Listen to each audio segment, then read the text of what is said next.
Hello बच्चों, Ambaji class 6 में आपका पुनः स्वागत है। बच्चों, आज हम सांद्रण को व्यक्त करने की विधियां जो शेष रह गई थी उनको पढ़ने वाले हैं। इसके पहले वीडियो में हमने आपको मोलरता, मोललता, फॉर्मलता और नॉर्मलता समझा दिया था। ठीक है बच्चों, अब शेष 4 विधियां और रह गई हैं और शक्ति भी बताया था हमने आपको, स्ट्रेंथ क्या होता है। ठीक है, तो आज हम मोल फ्रैक्शन और पीपीएम कंसंट्रेशन और मास परसेंटेज इसके बारे में समझेंगे बच्चों। ठीक है, और बाद में इन पर डिपेंडेंट कुछ क्वेश्चन भी सॉल्व करेंगे। ठीक है बच्चों, तो आइए शुरू करते हैं आज की वीडियो। तो स्टार्टिंग में बच्चों हम सबसे पहले लेते हैं मोल फ्रैक्शन। ठीक है, मोल फ्रैक्शन क्या है? हाँ बच्चों, यहाँ ध्यान दीजिए, हम मोल प्रभाज को इस प्रकार से समझ सकते हैं या डिफाइन कर सकते हैं। मोल प्रभाज या मोल फ्रैक्शन तो विलयन के किसी एक घटक के मोलों की संख्या और विलयन के कुल मोलों की संख्या के अनुपात को उस घटक का मोल प्रभाज या मोल भिन्न कहते हैं। ठीक है बच्चों, विलयन जो होते हैं बच्चों कई घटकों से मिलकर बनते हैं। घटकों की संख्या के हिसाब से विलयन के अलग अलग नाम होते हैं, जैसे द्विअंगी विलयन, बाइनरी सॉल्यूशन, त्रिअंगी विलयन, ट्राइनरी सॉल्यूशन, चतुअंगी विलयन, क्वार्टनरी सॉल्यूशन। जितने आप घटक करते जाएंगे, 2 घटक तो बाइनरी द्विअंगी, 3 घटक ट्राइनरी है आपका, या और 4 घटक लेंगे आप, 4 से अधिक घटक लेंगे। जैसे हम केवल नमक और पानी लें, नमक और पानी विलायक, नमक विलेय, द्विअंगी हो जाएगा। अब नमक, शक्कर और पानी ले लें तो 2 विलेय होगा, 1 विलायक है, आपको 3 घटक हो जाएंगे। ठीक है, इस प्रकार से हम मान लीजिए कि नमक ले लें, शक्कर ले लें और साथ में कोई एक और पदार्थ ले लें और पानी साथ में कर लें, 4 घटक हो जाएंगे। ठीक है बच्चों, तो हम चाहें जितने चाहें उतने घटकों को लेकर विलयन बना सकते हैं। ठीक है, तो हम सबसे सरल अर्थात द्विअंगी विलयन की बात करते हैं। ठीक है, द्विअंगी विलयन में किसी घटक के मोल प्रभाज को हम किस प्रकार से संकेत करेंगे। तो बच्चों, आप लोगों ने परिभाषा तो देख ली है यहाँ पे कि कोई भी एक घटक के मोलों की संख्या और विलयन के कुल मोलों की संख्या के अनुपात को हम उस घटक का मोल प्रभाज कहते हैं। ठीक है, तो हम सूत्र रूप में लिख सकते हैं कि विलयन के किसी घटक का मोल प्रभाज इज इक्वल टू उस घटक के मोलों की संख्या बटे विलयन के कुल मोलों की संख्या। ये आपका रेशियो, घटक के मोलों की संख्या और विलयन के कुल मोलों की संख्या का अनुपात, ये रेशियो आपका, यही उस घटक का मोल प्रभाज कहलाएगा। ठीक है बच्चों, जैसे हम जानते हैं कि द्विअंगी विलयन में केवल 2 घटक होते हैं, विलायक और विलेय। विलायक को हम ए से दर्शाते हैं, विलेय को बी से दर्शाते हैं। ठीक है, तो ये विलायक के मोलों की संख्या Na और विलेय के मोलों की संख्या Nb, और हमने इनके मोल प्रभाज के लिए संकेत लिया है Xa और Xb। ठीक है, तो यदि हम परिभाषा पे चलें और पहले विलायक का मोल प्रभाज ज्ञात करें तो लिखेंगे हम यहाँ पे क्या, विलायक का मोल प्रभाज, विलायक का मोल प्रभाज इज इक्वल टू।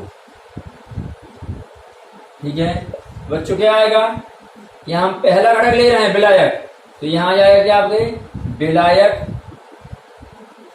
विलायक के मोलों की संख्या, विलायक के मोलों की संख्या बटे या अनुपात विलयन के कुल मोलों की संख्या, विलयन के कुल मोलों की संख्या, कुल मोलों की संख्या, ये आपका हो जाएगा विलायक का मोल प्रभाज। विलायक के मोल प्रभाज का संकेत क्या बच्चों, Xa इज इक्वल टू विलायक के मोलों की संख्या, तो क्या मानी बच्चों हमने Na, और बिलियन के कुल मोलों की संख्या Na। तो बिलियन में दोनों घटक हो जाएंगे, विलायक और विलेय। तो Na विलायक के मोल और Nb विलेय के मोल, और ये दोनों को योग करें आप तो ये हो जाएगा बिलियन की कुल मोलों की संख्या। ठीक है, इस प्रकार से यहाँ फार्मूला आ गया Na/Na प्लस Nb।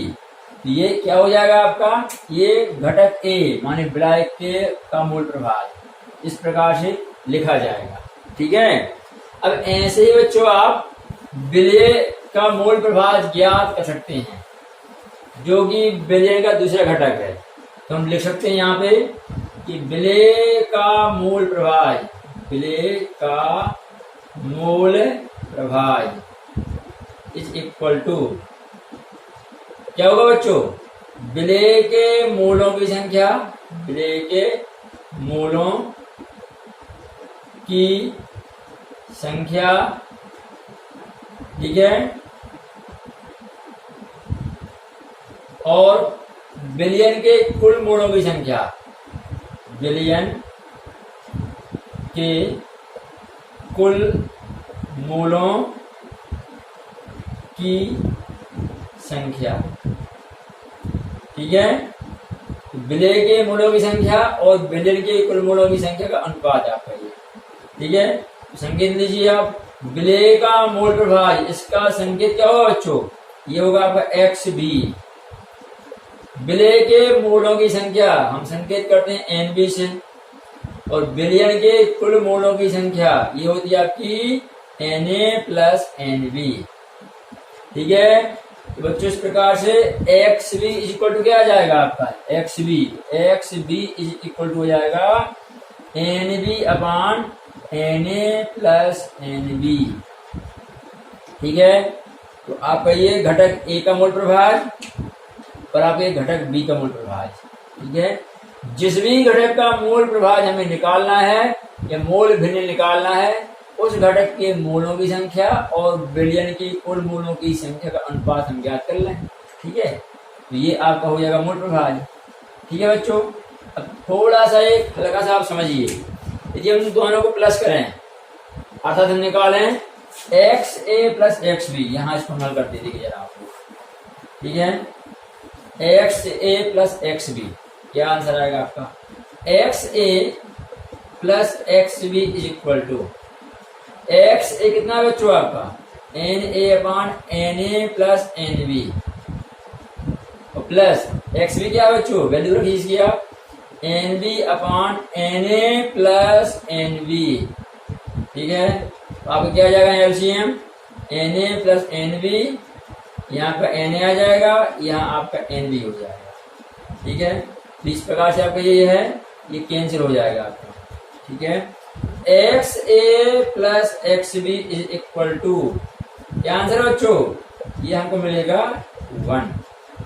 ठीक है, तो हम कह सकते हैं कि विलायक के मोल प्रभाव और विलेय के मोल प्रभाव का योग कितना होता है बच्चों, 1 होता है। ठीक है, तो आगे भी हम कह सकते हैं कि XA is equal to 1 minus XB, या फिर XB इज इक्वल टू क्या बच्चों, 1 माइनस XA। ठीक है, यदि हमें किसी एक घटक का मोल प्रभाव पता है, यदि हमें XB पता है, उसको हम एक में से घटाएं तो क्या मिलेगा, XA मिल जाएगा, या फिर XA पता है हम 1 में से घटा दें तो हमें XB मिल जाएगा। ठीक है बच्चों, तो XA plus XB is equal to 1 होता है, आप इसको इजीली खुद देख सकते हैं। ठीक है, इन फार्मूलों का बीच में आपको उपयोग होता है बिलियन जब हम पढ़ते हैं। ठीक है, तो आप ध्यान रखेंगे ये। ठीक है बच्चों, ये आपका मोल फ्रैक्शन। अब इस पर डिपेंडेंट क्वेश्चन हम थोड़ा आगे करेंगे, अभी हम जो और विधियां उनको समझ लें। देखिए आगे, हाँ बच्चों, अब पीपीएम में सांद्रता को समझें। पीपीएम अर्थात पार्ट्स पर मिलियन। ठीक है बच्चों, तो पार्ट्स पर मिलियन, तो यहाँ जो शब्द आपका यूज हो रहा है पर मिलियन। ठीक है, तो मिलियन कितना होता है बच्चों, 10 लाख। ठीक है, 10 टू द पावर 6, 10 लाख। ठीक है, तो जैसे आप एक वर्ड जानते हैं परसेंटेज, परसेंटेज अर्थात प्रतिशत। तो जब हम किसी वस्तु की गिनती 100 से करते हैं कि प्रत्येक 100 पर कितना, ठीक है, उसे हम परसेंटेज कहते हैं। इसी प्रकार से बच्चों, यदि हम 100 पर ना गिन के किसी वस्तु को हम 10 लाख भागों से गिनने लगे, जब जैसे मान लीजिए क्या है कि किसी कक्षा में 100 बच्चे हैं, अब 100 बच्चों में से 15 जो आपके गर्ल्स हैं और 85 जो आपके बॉयज हैं, ठीक है। तो आप कह सकते हैं आराम से कि कुल 100 जो संख्या क्लास में है, उसमें से गर्ल्स का परसेंटेज कितना है, 100 में से 15, अर्थात ये 15% है आपकी। और बॉयज का क्या हो जाएगा, ये बॉयज का होगा आपका 100 में से 85, अर्थात 85%, ठीक है। तो जब आप 100 से गिनती करते हैं, 100 भागों से मान को देखते हैं, तो इस परसेंटेज कहते हैं। ऐसे ही बच्चों, जब हम 100 भाग की जगह 10 लाख भाग से मान को देखने लगे, ठीक है, 100 वस्तु पे यदि मान लीजिए 15 हैं, 100 भाग में से 15 भाग हैं, तो ये बहुत बड़ा मान है, इसलिए छोटा मान नहीं कहें इसको, पर्याप्त मात्रा कहलाती है। लेकिन 10 लाख भाग से यदि हम वस्तु के भावों को देखें, जब विलय के भावों को देखें, तो बहुत अल्प मात्रा हो जाती है। 10 लाख भाग बहुत ज्यादा भाग होते हैं। तो प्रत्येक 10 लाख भागों पर कितना, जब हम ऐसा विचार करते हैं, तो ये आपका पर मिलियन, प्रत्येक 10 लाख पर, अर्थात पर मिलियन पर कितना, कितने भाग, ठीक है।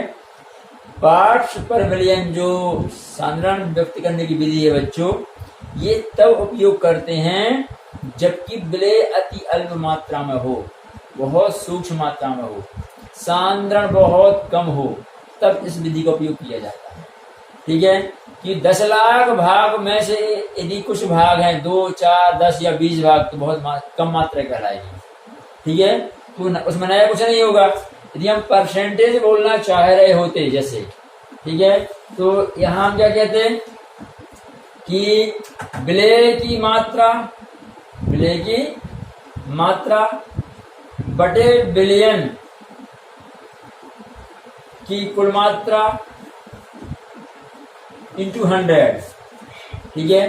बिलियन के कुल 100 भाग में से विलय कितने भाग है, ऐसा विचार करना क्या हो जाएगा, आपका परसेंटेज कहलाएगा, ठीक है।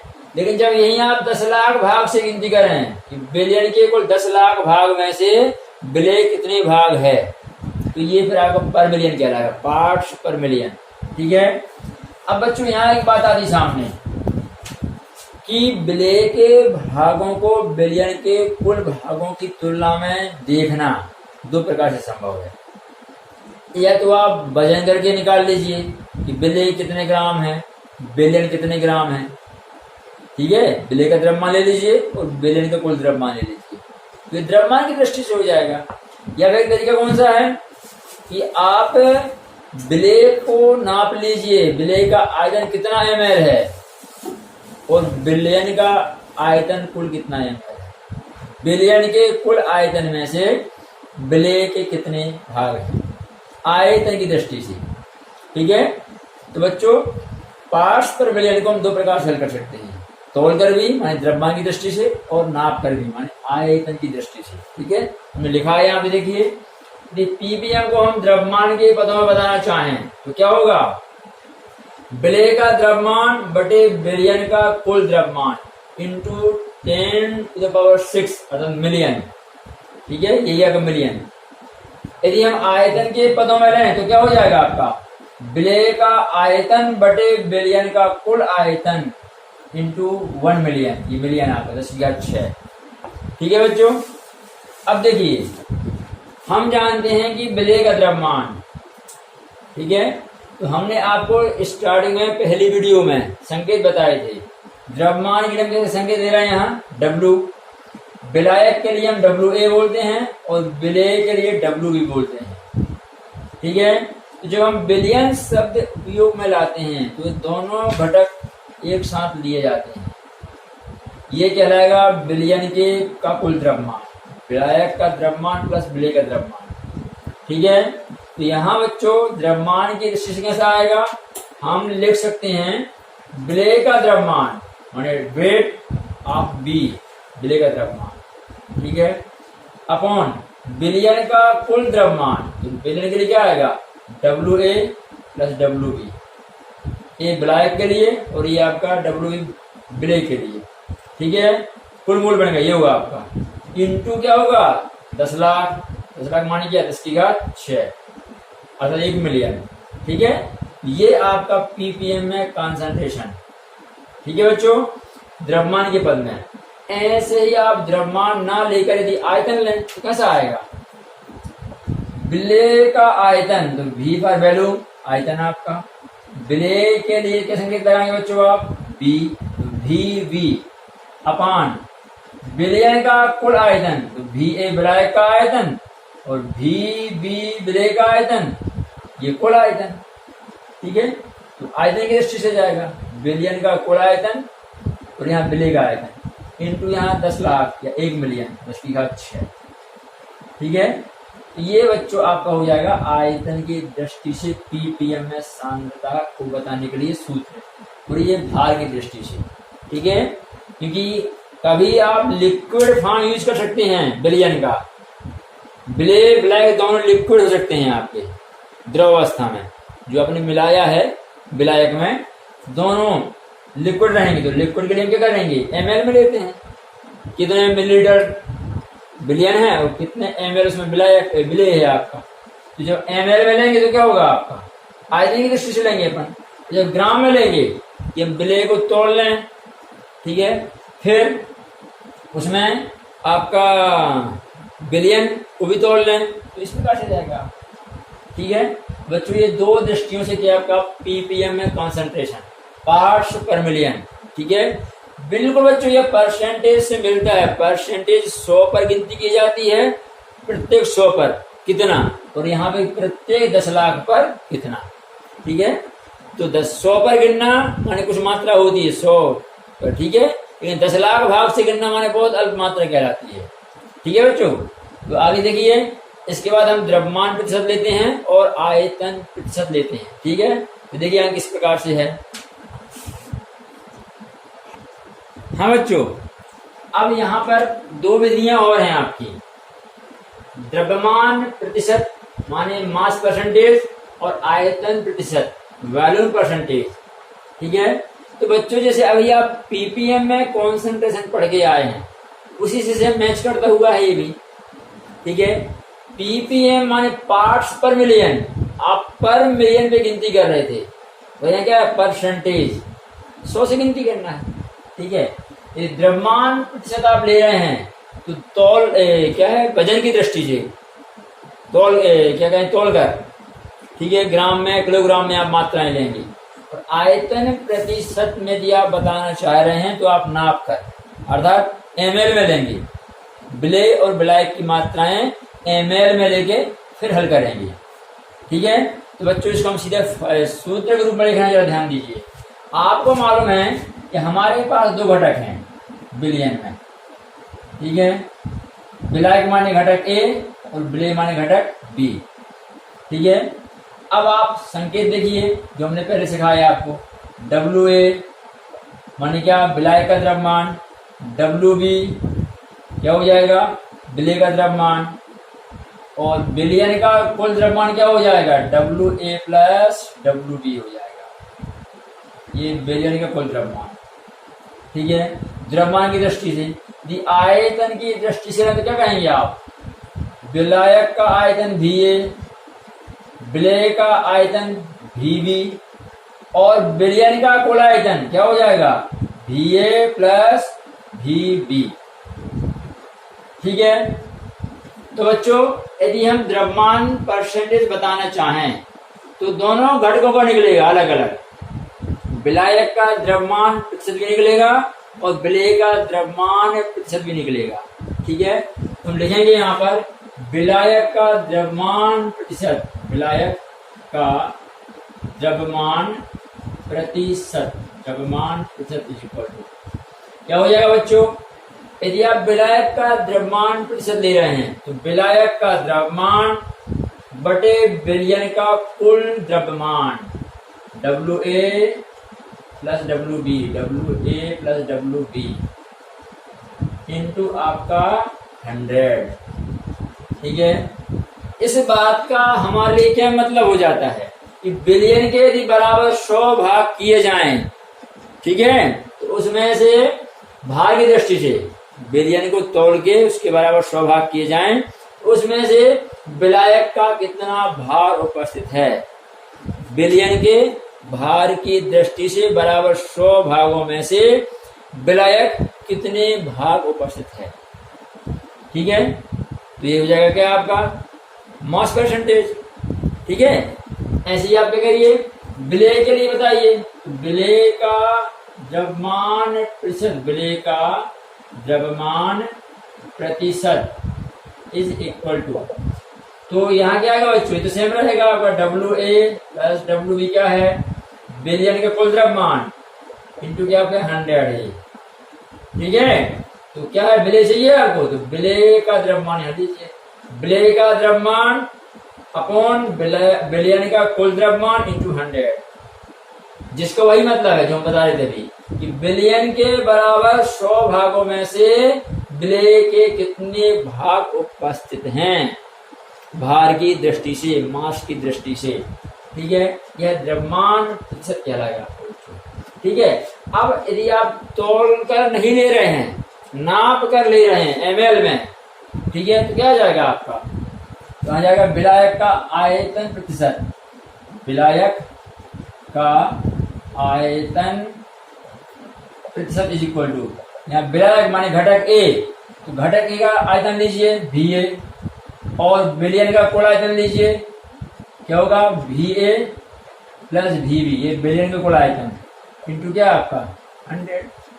बिलियन के आयतन के कुल 100 भाग में से विलायक के कितने आयतन उपस्थित हैं, कितना भाग है, ये विलायक के लिए हो गया।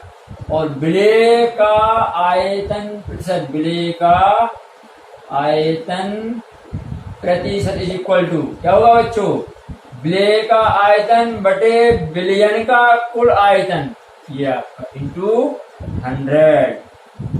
ठीक है, तो ये आपका परसेंटेज हो जाएगा। यहाँ आयतन के रूप में ले रहे हैं, यहाँ आप द्रव्यमान के रूप में, वेट के रूप में ले रहे थे। ठीक है, अभी आपने क्या पढ़ा था, जो इसके पहले पढ़ा के आए थे आपको, क्या कि W B upon W A plus W B, विलेय का द्रव्यमान बटे बिलियन का कुल द्रव्यमान इंटू 10 टू द पावर क्या 6 आपका। 100 से इंटू करने में क्या परसेंटेज, मिलियन से इंटू करने में क्या पर मिलियन, तो पार्ट्स पर मिलियन। ठीक है, बिलियन के 1 मिलियन भागों में से विलेय के कितने भाग हैं, पार्ट्स पर मिलियन। ठीक है, तो पीपीएम हो जाता है। तो बच्चों परसेंटेज और पार्ट्स पर मिलियन बिल्कुल एक दूसरे से मैच कर रहा है। ठीक है, 100 भाग से गिनना माने परसेंटेज, और 10 लाख भाग से गिनना अर्थात पार्ट्स पर मिलियन। ठीक है, इस प्रकार से बच्चों आपके ये सांद्रण को व्यक्त करने की विधियां हैं। स्ट्रेंथ जो थी, शक्ति जो थी जी, इसको हमने स्टार्टिंग में ही आपको समझा दिया है। ठीक है, जिन बच्चों ने मोलरता हमने इसके पहले वाले वीडियो में समझाया था, तो जिनको ना देखा हो तो आप पहली वीडियो में देख लीजिए, उसके बाद फिर इसको देखिए। इस प्रकार से पूरी आपकी 8 विधियां जो हैं ये कंप्लीट हो जाएंगी। ठीक है, अब बच्चों यहाँ पे हम क्या कर रहे हैं, आपको केवल पूरी 8 विधियों के सूत्र यहाँ पे लिख रहे हैं शॉर्ट फॉर्म में। ठीक है, जिनका हम सवाल करते समय इस्तेमाल करेंगे, प्रयोग करेंगे। ठीक है, जरा देखिए, सबसे पहले बच्चों क्या मोलरिटी एम, तो molarity M is equal to क्या होता है आपका W B into 1000 upon M B into V M L. ठीक है बच्चों, सेकेंड फिर आपका क्या था, सेकेंड था आपका मान लीजिए नॉर्मेलिटी एन, उसमें क्या था बच्चों डब्ल्यू बी इंटू 1000, यहाँ आपका ई बी, जहाँ ई बी इक्विवेलेंट वेट होता है, इंटू वी एम एल। ठीक है, इसके आगे आपका फॉर्मेलिटी, तो फॉर्मेलिटी में क्या था बच्चों आपका एफ इज इक्वल टू आपका WV into 1000 upon formula wait FB, अब F formula weight of B into VML, ये फॉर्मेलिटी है आपकी। फिर आगे बच्चों आगे क्या आएगा, मोलैलिटी। तो M is equal to small m is equal to WV into 1000 upon आपका यहाँ पे MB इंटू WA ग्राम में, ठीक है। जहां WA क्या होता है बच्चों आपका, ये होता है विलायक का ग्राम में द्रव्यमान, ये विलेय का द्रव्यमान, ठीक है। ये आगे मोलैलिटी हो गई। इसके बाद बच्चों आपने क्या लिया, मोल फ्रैक्शन, ठीक है। तो मोल फ्रैक्शन किसका, पहले विलायक का, XA इज इक्वल टू, ये होता है आपका NA upon NA plus NB, ठीक है। फिर आपने विलेय का मोल फ्रैक्शन लिए तो होगा आपका XB, ये हो जाएगा NB upon NA plus NB, ठीक है। फिर यहाँ एक फार्मूला हमने प्रूफ किया था, क्या आपका XA plus XB is equal to आपका 1, ठीक है। ये बहुत काम का फार्मूला बच्चों, ये ध्यान रखेंगे आप लोग, ठीक है। आगे इसके हमने क्या लिया था आपका PPM, PPM में कंसंट्रेशन लिया था। तो PPM ये दो प्रकार से था बच्चों आपका, ठीक है। दो प्रकार से कैसे लिया था हमने, एक आपका था क्या था WV upon WA plus WB, ठीक है, इंटू 10 तो पावर क्या आपका 6, इस प्रकार से, ठीक है। और यदि हम दूसरा लें तो किस प्रकार से आएगा, ये था आपका एक और था VB upon VA plus VB into 10 to the power क्या आपका 6, इस प्रकार से आ जाएगा आपका। फिर आपका मास परसेंटेज, ठीक है। तो मास परसेंटेज क्या था बच्चों आपका, इसमें दो घटक होते हैं हमारे लिए, ठीक है, विलायक और विलेय, जो भी हमने हल किया है। कैसा, एक आपका हो जाएगा WA upon WA plus WB into आपका 100, ये हो जाएगा आपका घटक A के लिए, ठीक है। घटक A का मास परसेंटेज आपका, ठीक है। घटक B का क्या हो जाएगा WB upon WA plus WB into 100, ये मास परसेंटेज हो गया आपका। फिर आप चाहें तो क्या करें, वॉल्यूम परसेंटेज निकाल लें। तो वॉल्यूम परसेंटेज क्या हो जाएगा आपका, एक लिए हो जाएगा आपका VA अपॉन VA प्लस आपका VB इंटू क्या आपका 100, और घटक B के लिए क्या हो जाएगा, ये VB upon VA plus VB into 100, ये वॉल्यूम परसेंटेज हो जाएगा, ठीक है बच्चों। इसके बाद आपने एक और चीज देखी थी, क्या थी वह, शक्ति, strength of the solution S is equal to क्या था बच्चों आपका, ये था आपका WB इंटू 1000 अपॉन VML, ये आपका स्ट्रेंथ का फार्मूला, ठीक है। अब आप ध्यान दीजिए, हमने आपको समझाया था पहले भी, ये मोलैलिटी जो आपकी होती है, मोलैलिटी और नॉर्मलिटी, इन दोनों में स्ट्रेंथ आपकी छिपी हुई होती है, ठीक है। हम जरा गौर करें तो यहां से देखिए आपका ये जो है आपका, ये स्ट्रेंथ होता है आपका, ठीक है। WB इंटू 1000 अपॉन VML, तो हम यहाँ इजीली लिख सकते हैं कि molality M is equal to molality M is equal to बच्चों ये किसके बराबर है, ये स्ट्रेंथ माने S डिवाइड बाई क्या MB, ये आपका फार्मूला बन जाएगा। यहां से आपका S इज इक्वल टू क्या आ जाएगा, M इंटू MB आ जाएगा, ठीक है।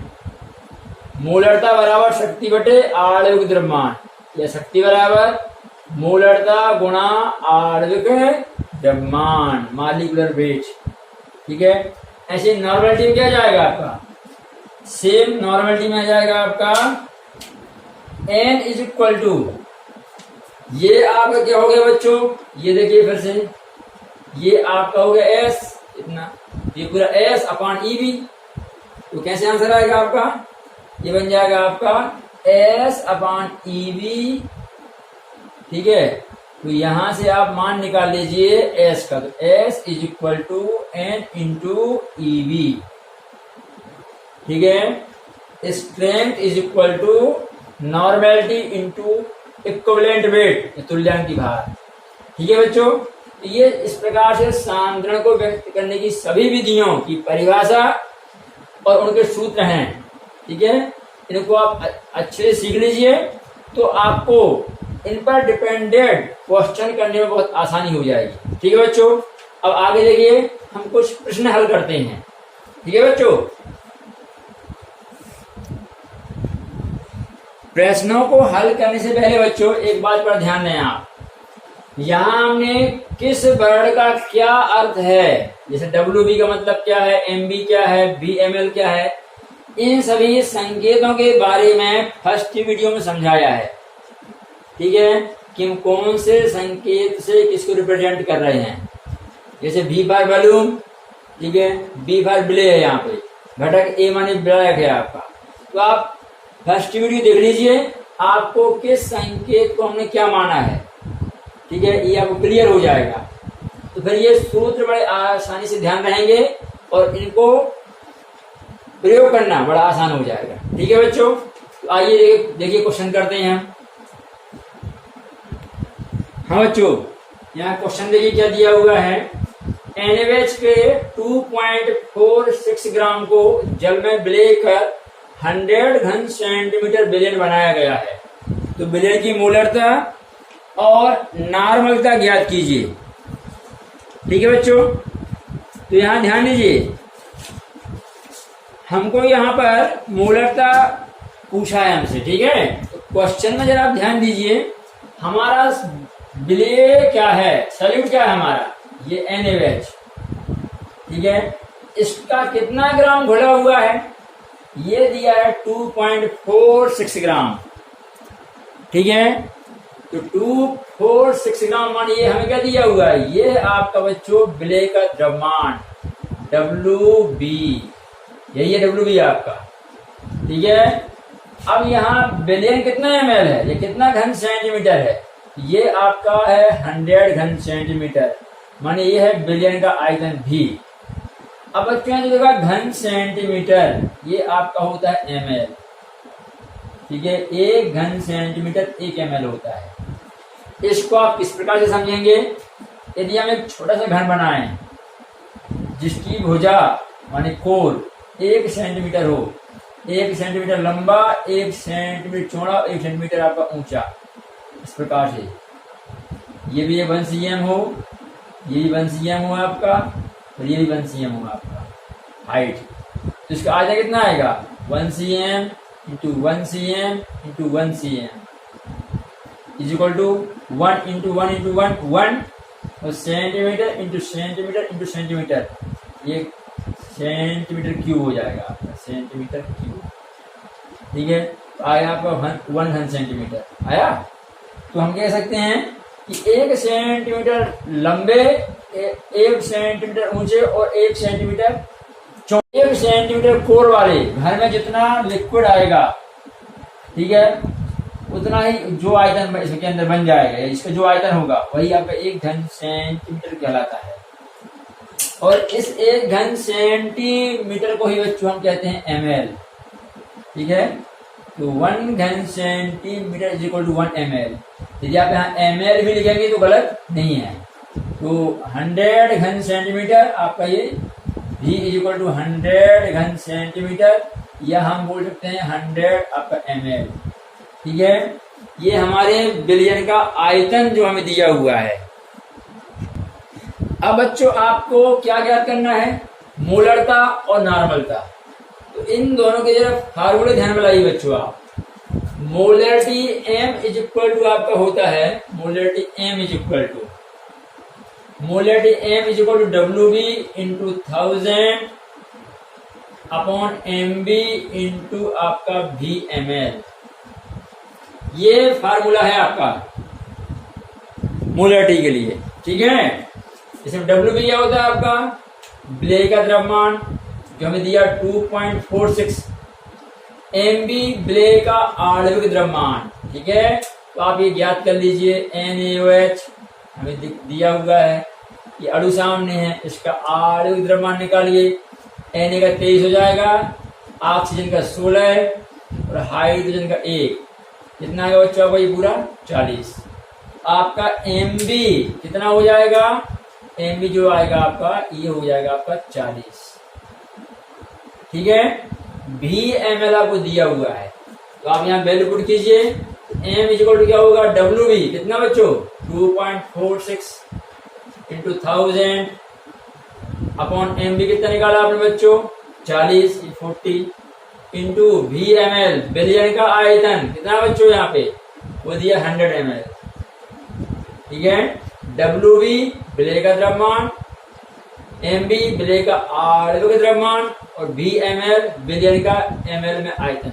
जब यहाँ 1000 है तो हम ml में आयतन लेते हैं, जब 1000 अलग कर देंगे तो यहाँ केवल लीटर में आयतन आएगा, ठीक है। 100 ये अगर कैंसिल हो जाएगा बच्चों यहाँ पर, ठीक है, ये कैंसिल हो जाएगा, ठीक। आपका यहाँ पे जो आंसर आएगा कितना हो जाएगा आपका यहाँ 6, ठीक है, यहाँ 2, यहाँ 5, पॉइंट आपका हो जाएगा यहाँ पर ये 0.625, ठीक है, 0.625, ठीक है बच्चों, 615 सॉरी, ठीक है, 6 यहाँ 1 एंड 5, 0.615 मोल पर लीटर, ये आगे बच्चों क्या हो जाएगी मोलरिटी हो जाएगी, ठीक है।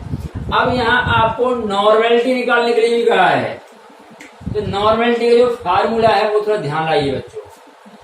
Normality N is equal to आपका होता है Wb into 1000 upon Eb into Vml, ठीक है। तो आपके पास कौन कौन सी वैल्यू बच्चों ज्ञात है आपको Wb ज्ञात है 2.46 और Vml माने विलयन का आयतन ज्ञात है। केवल यहाँ नई बात क्या आ गई है, Eb होता है तुल्यांकी भार, Eb क्या है आपका तुल्यांकी द्रव्यमान। तो जो तुल्यांकी द्रव्यमान जो होता है हमने आपको पहली वीडियो में समझाया था कि अलग अलग पदार्थ का तुल्यांकी भार अलग अलग होता है, तत्व का अलग होता है, कंपाउंड की अलग निकालते हैं हम, फिर आपके अम्ल का अलग होता है, क्षार का अलग होता है, आक्सीकारक का अलग और अपचायक का अलग होता है, ठीक है। तो अभी आपको हम यहाँ पे इस क्वेश्चन बता दे रहे हैं कि किस कैसे हम ज्ञात करेंगे, ठीक है। तुल्यांकी भार पर आधारित वीडियो अलग से हमको ही बनाएंगे बच्चों, उससे आप समझ लीजिएगा, ठीक है। तो यहाँ ध्यान दीजिए, यहाँ हमें कंपाउंड कौन सा दिया है NaOH जो हमारा विलेय है, ठीक है। अब NaOH जो है आपका NaOH का तुल्यांकी भार, तो पहले ये देखो NaOH है क्या बच्चों, यह एक क्षार है, ठीक है। तो क्षार का तुल्यांकी भार का फार्मूला क्या होता है, क्षार का तुल्यांकी भार, ठीक है, क्षार का तुल्यांकी भार बराबर ये होता है क्षार का अणुभार माने अणुभार लिख रहे हैं यहाँ पे मॉलिक्यूलर वेट डिवाइड बाय क्षार की अम्लीयता, तो हम लिखेंगे अम्लीयता, यहाँ अम्लीयता, ठीक है। क्षार का तुल्यांकी भार इज इक्वल टू क्षार का जो भी अणु है उसका अणुभार बटे उसकी अम्लीयता। अम्लीयता क्या होती है बच्चों, इसको आप आयनन करें जरा, Na सिंगल प्लस और OH सिंगल माइनस। किसी क्षार के आयनन पे जितने हमें हाइड्रोक्साइड आयन प्राप्त होते हैं वही उसकी अम्लीयता कहलाती है, क्षार की अम्लीयता। किसी क्षार के आयनन पर प्राप्त होने वाले हाइड्रोक्साइड आयनों की संख्या, ठीक है। तो जो भी आपको क्षार दिया जाए उसको आप तोड़ के देख लेंगे, ठीक है। तो क्षार का तुल्यांकी भार अणुभार बटे अम्लीयता है ना, ध्यान दीजिए यहाँ पे। हमारे इसका अणुभार कितना आया था, हमने ज्ञात किया था यहाँ पे 40 आया था। अब अम्लीयता, इस NaOH के आयनन पर हमें कितने हाइड्रोक्साइड आयन प्राप्त हो रहे हैं, केवल एक, तो आपके आ जाएगा 1। ये 40/1 में कितना आपका 40। इसका यहाँ पर तुल्यांकी भार कितना होगा बच्चों, Ev की वैल्यू क्या हो जाएगी हमारे लिए, ये हो जाएगी आपकी 40। ठीक है, NaOH का तुल्यांकी भार 40 होता है। तो अब वैल्यू पुट कीजिए। अब यहाँ क्या है, एक संयोग की बात है कि उसका अणुभार भी 40 है, उसका तुल्यांकी भार भी 40 है। ऐसा हमेशा हो ये पक्का नहीं बच्चों। यहाँ तो अम्लीयता एक आया थी, इसलिए क्या हुआ, अणुभार ही उसका तुल्यांकी भार हो गया। जितने भी क्षारों की अम्लीयता एक होती है उनका अणुभार ही उनका तुल्यांकी भार होता है, उनमें डिफरेंस नहीं आएगा। लेकिन जैसे अम्लीयता चेंज हो जाएगी, कोई भी क्षार, फॉर एग्जाम्पल CaOH2,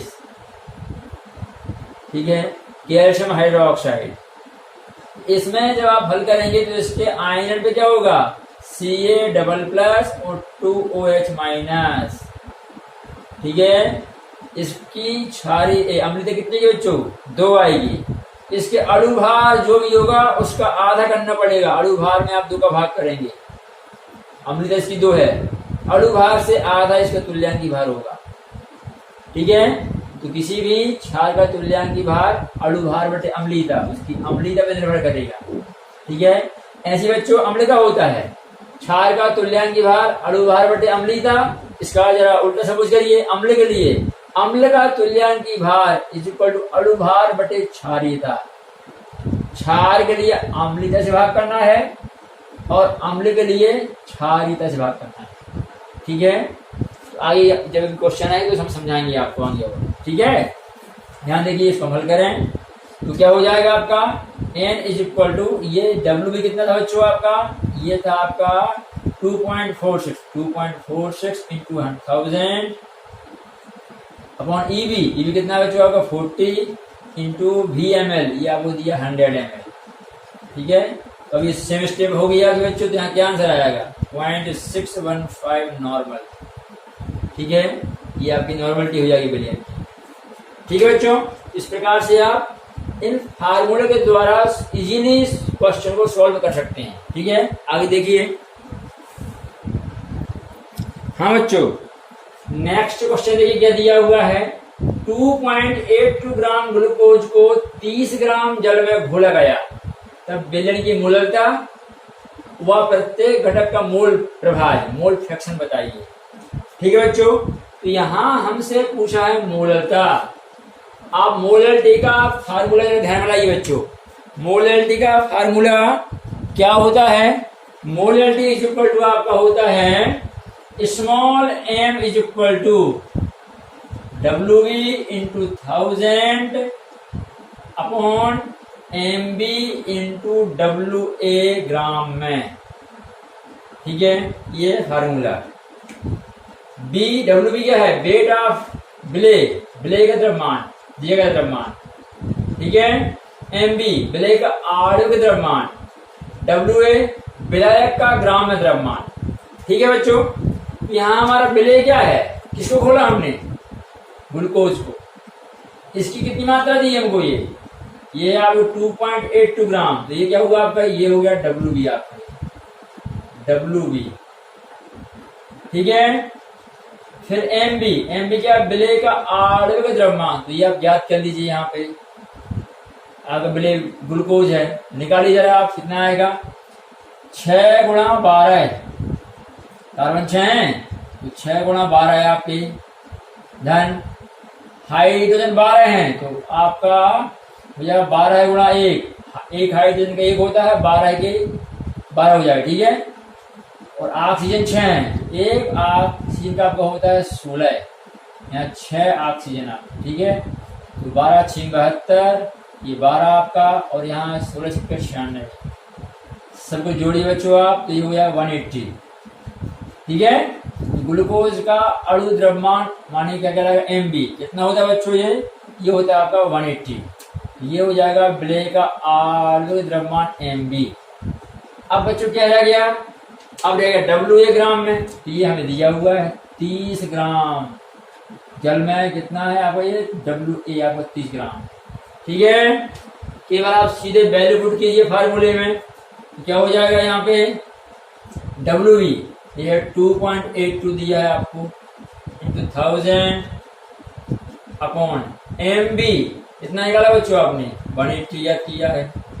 WA कितने ग्राम है, विलायक का द्रव्यमान 30 ग्राम, जल विलायक है यहाँ पे 30 आपका। ठीक है, इसको आप बच्चों सॉल्व कर लेंगे। इसको हल करने पे आपका आंसर हमें प्राप्त होगा, ये मिलेगा आपका 0.52 मोलल।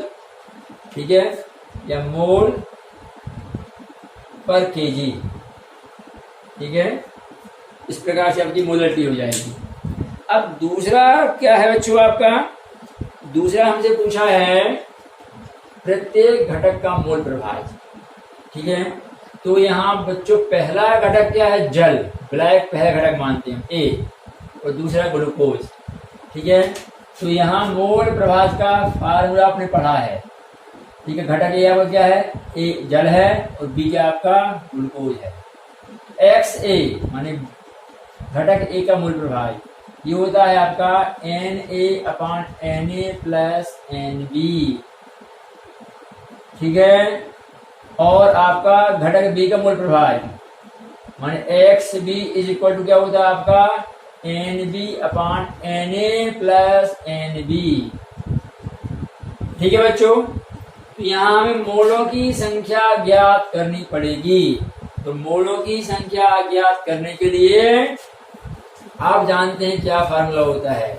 ठीक है, आप जानते हैं Na is equal to WA/MA। ठीक है, और NB क्या हो जाएगा आपका WB/MB। पदार्थ के दिए गए द्रव्यमान में यदि आप अणु द्रव्यमान से भाग करेंगे, मोलों की संख्या बन जाएगी। मोलों की संख्या N इक्वल टू W/M होता है आपका दिया गया द्रव्यमान बटे अणु का द्रव्यमान।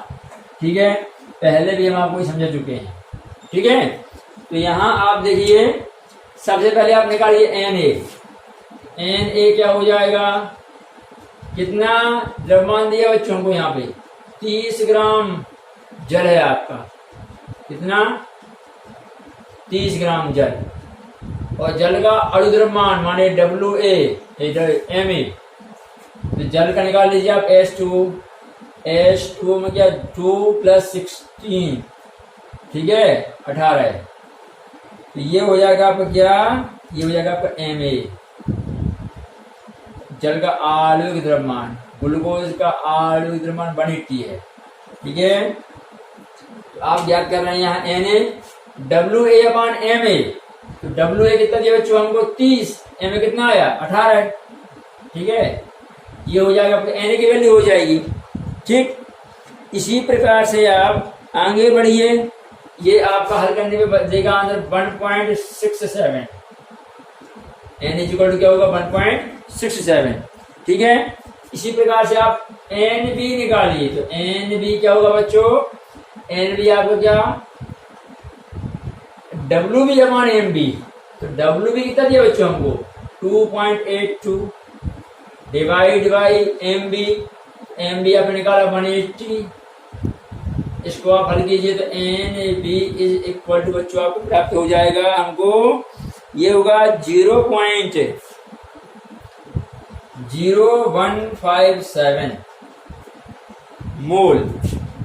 ठीक है, ये आपका हो जाएगा N। इस प्रकार से हम Na और Nb प्राप्त कर लेंगे। अब आसान है आपके लिए। ठीक है, जब Na Nb आ जाएगा तो आप यहाँ वैल्यू पुट कीजिए। ठीक है, तो सबसे पहले क्या निकालना है आपको XA का फार्मूला ये है, तो हल कीजिए यहाँ XA is equal to Na/Na plus NB। Na कितना है बच्चों आपका 1.67 divide by Na 1.67 plus NB कितना बच्चों आपका ये दिया है 0.0157। ठीक है, ये आप इसे सॉल्व कीजिए 1.67, इसको आप हल कर लीजिएगा।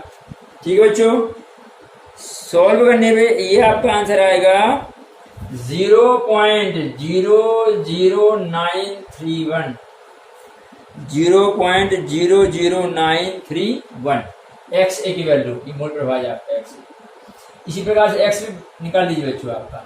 एक्स में क्या होगा आपका एन बी क्या है 0.0157 डिवाइड बाई कितना आपका 1.67 प्लस कितना आपका 0.0157। इसको आप सॉल्व कर लीजिएगा।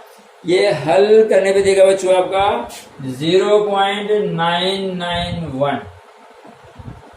ठीक है, इस प्रकार से आप मोल फ्रैक्शन ज्ञात कर सकते हैं। ठीक है, घटक ए मानी ब्लैक का और घटक बी मानी ब्लैक का। ठीक है बच्चों। हाँ बच्चों, नेक्स्ट क्वेश्चन देखिए क्या दिया है। शुष्क सोडियम कार्बोनेट का 5.3 ग्राम 500 ml विलयन में घुला हुआ है, नॉर्मेलिटी बताइए। ठीक है, तो आप पहले नॉर्मेलिटी का फार्मूला ध्यान में लाइए। नॉर्मेलिटी इज इक्वल टू क्या होता है बच्चों, ये होता है आपका N is equal to WB into 1000 upon आपका EB इंटू VML। ठीक है, अब जरा क्वेश्चन में देखिए हमें क्या दिया है। WB माने ब्ले का द्रव्यमान, ये दिया आपका WB 5.3 ग्राम है। VML बेलन का आयतन, ये आपका VML। अब हमको केवल क्या ज्ञात करना है EB।